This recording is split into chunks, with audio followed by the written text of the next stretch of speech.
So, new maps, weapons, a new faction, and more are coming. It's been a bit since anything's really happened with XDefiant outside of the additional map added a few weeks back, but now, almost 90 days from the launch of Season 1, we're on that precipice of Season 2 coming on the 25th, just a few days from now. So today I wanted to take some time, run down the immediate future and what that holds, but also what the rest of the year looks like, as Ubisoft gave us a heads up on Season 3 and Season 4 already, a decent bit beyond. So drop your thoughts down below. You're going to give XDefiant a try again in Season 2, or perhaps you never left. Let me know, drop a like if you enjoyed the video, and make sure to subscribe to stay up to date with all things XDefiant, Black Ops 6, and more FPS content. I'd love to have you in the community as we chase down 600,000 subscribers. And finally, if you are interested in the Season 2 Battle Pass or anything upcoming, you can use code Espresso in the shop if you'd like to support the channel a little further, but no worries if not. The option is just there. But for now, let's get into it. First, the Season 2 content. Sort of the overarching theme of the season is the new faction of the Highwaymen. Hailing from the Far Cry series, you'll now have access to 3 new operators: Paulo, Lil T,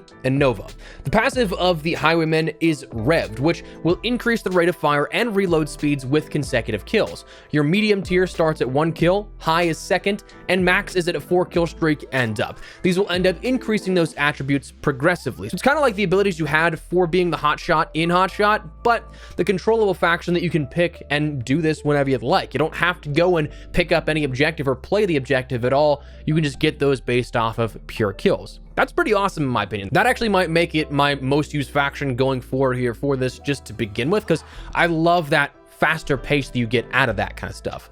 The active abilities you end up getting with this new faction are the Scrap Turret and the M79 Grenade Launcher. The Scrap Turret is a machine gun with a 360-degree coverage on it, which looks insanely fast to kill from the footage from the XDebrief and the footage that Ubisoft provided, so I'm assuming this is going to be the new go-to for abilities, especially if you're playing any sort of objective-based mode. Like for something like Escort, it's going to be ridiculously powerful because you have to push towards wherever the objective is. So EMP grenades are probably going to be coming in big handy there, and the M79 Grenade Launcher is exactly what it sounds like. It's a grenade launcher with 2 shots that can clear an objective or clear players out. The ultimate, finally, is the Saw Launcher. Think of the D13 sector from Black Ops 3, and that's exactly what it is. It ends up shooting saw blade discs that will ricochet off of the surrounding area and sort of be a pinball effect to it. So even if you don't hit them on that first initial go around, you can still get them if they're in a close quarters situation and it bounces off the walls. So that'll be interesting to see how that plays out. Might be very good for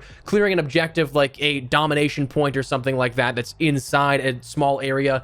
But beyond that, we have the weapons of the PP-19, L86 LSW, and the Spaz-12 coming with Season 2. All of these are going to be in the Battle Pass, but the PP-19 is an SMG that's more favorable for mid-range. Controllable rate of fire and recoil is going to make this thing a high contender for one of the most used weapons. I think it's got a solid damage, which also adds to that. This might be that new go-to. The L86 LSW they described as a more mobile LMG, something that's kind of meant to be the mid-ground between a rifle and an LMG. So hard-hitting like an LMG, but more mobile like a rifle, which I can definitely get behind. And then the Spaz-12 is the classic shotgun brought into the focus here with XDefiant. The maps we'll end up seeing within Season 2 come down to the maps of Waterfront, Signal, and Air and Space. Waterfront is going to be that map that is at launch, pending no sort of mistakes in rollout like we saw with Season 1. That should be the only map we see at launch. Last season we ended up getting Rockefeller, which was the map we just recently got, also at the launch point, so you had 2 by accident, and then it was removed, so you only had 1, and you know where I'm going with this. But anyways, Waterfront is going to be a larger map compared to some of the ones we have now in XDefiant, but this one taking place as the Highwaymen's home turf. Lots of areas that weave in and out of, lots of open space and long lines of sight, but also it's got a bit of everything for everyone. So you'll probably have some success no matter the player you are, no matter what type of gun you like to use. It's just a matter of where on the map you'll find that success. Signal is going to be a map coming in season, which looks to be the progression-based map for things like Escort and Zone Control, again, inspired by the Highwaymen and Far Cry. There's no real details that were given on this map in particular, but it would appear that it's going to likely follow the same release schedule with what we saw in Season 1, meaning that launch and month 1 is going to be that arena map in Waterfront, and then about 30 days after the release of that is going to be this map, Signal. Then we'd follow after that 1 month later, our final map, Air and Space, coming in season to round out Season 2. Now, if this map does look familiar, it's because it should if you watch the XDefiant content here on the channel. One of the last videos we talked about XDefiant was how XDefiant progressed from its earliest forms of when it was revealed to where we are today. Along with the turret coming for the Highwaymen, that was initially being the active ability of the Cleaners, Air and Space was actually one of the first maps that was ever shown off to the public in developer reveals, yet never made it to the game on launch. Now it appears that it's going to be the likely third map here in the season, so probably not until late November at this point, but cool that it's finally still coming. As for other playable aspects, you're going to have the mode of Bomb, that search and destroy mode at launch. Nice to finally have again, and one more time mentioning it, it is interesting that this was also in those earliest reveal showcases of XDefiant as well, that it's just now finally being brought over into the game. Unfortunately, it wasn't something that made its way into Season 1, despite being announced as something that would be coming at the very early portions of Season 1, but better late than never, I guess. It'll be nice to actually finally have this.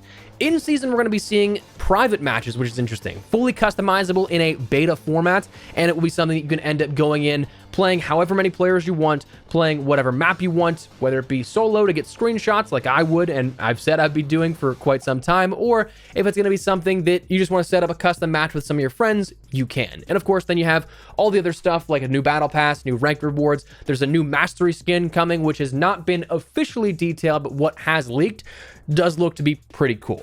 But that was the Season 2 reveal and what we saw, officially speaking, out of the content upcoming immediately and then in the months to follow. But with this XD brief that was revealed on Wednesday, we did get a few more details about not Season 2, but Season 3 and 4. Completing the sort of year one roadmap and taking a look at actual specific things coming in this, not necessarily just code names and like 3 maps, 3 operators, 3 modes and stuff like that. We actually got some details about these specific seasons upcoming. The notable inclusions, while there really were some filler stuff included with this, was that Prestige mode is going to be coming in Season 3, and then we'll have Weapon Mastery 2.0 in Season 4. Likely a rework of mastering weapons per category, like has been compared to, say, COD, and suggested to devs in prior discussions, which they said they'd take into account. So it's awesome to finally have like solid dates for these kind of things among everything else that has been listed. But like I said, even pre-launch, I love all of these changes. I don't love the time in between them. That is still, to me, the largest hurdle that XDefiant faces. Come the end of Season 3 or Season 4, that's when I think the game would probably be at like a comparable launch point, where again, I've enjoyed XDefiant wholly when I play it. Do not get me wrong, I've loved this game from the very earliest portions of when I played this back in 2022 as a sort of little consulting gig that I did, up to where we are today. But it's just that feeling that there's still too many key pillars of the game that are missing and coming still too far out. Like, we heard these reports of player numbers dropping, and if some of the things that people were looking forward to still aren't coming for another 3 to 6 months, that's a long time to wait for that kind of stuff. Like, if you played the betas last year, or perhaps were, again, in on any of the insider sessions, even earlier into 2022 at any point, minus the maps and modes that were added with Season 1, it's still the same game as just about 2 years ago. So it is one of those things that, again, I want this game to succeed. It's a lot of fun. It's something that I do enjoy playing, but it just seems like things are still a little too far off. And I don't know if that comes down to a matter of just the development team being too small or what the case is with it, but Season 3 and 4 were detailed a little bit for us, but it might be a little too late for some players. So let me know your thoughts on all this kind of stuff. What do you guys think of the Season 2 offering here upcoming that we have immediately on the future horizon? But then also the Season 3 and 4 previews here at this. Do you think that those things like the Prestige mode, the Weapon Mastery 2.0, do you think that's a little too late type of situation? Let me know your thoughts, but that's where we're going to wrap it up. So drop your thoughts down below. If you guys enjoyed the video, you found it at all insightful, do me a favor and drop a like on it. And if you are new to the channel, make sure you subscribe so you don't miss a single thing running all things XDefiant. And more immediately here, Black Ops 6 as we gear up for the launch upcoming in just about a month's time, which is kind of crazy to consider. And of course, other FPS content on the channel as well. But for now, that's going to wrap it up. Thanks so much for watching. My name is Espresso. I'll see you later. Take care and peace.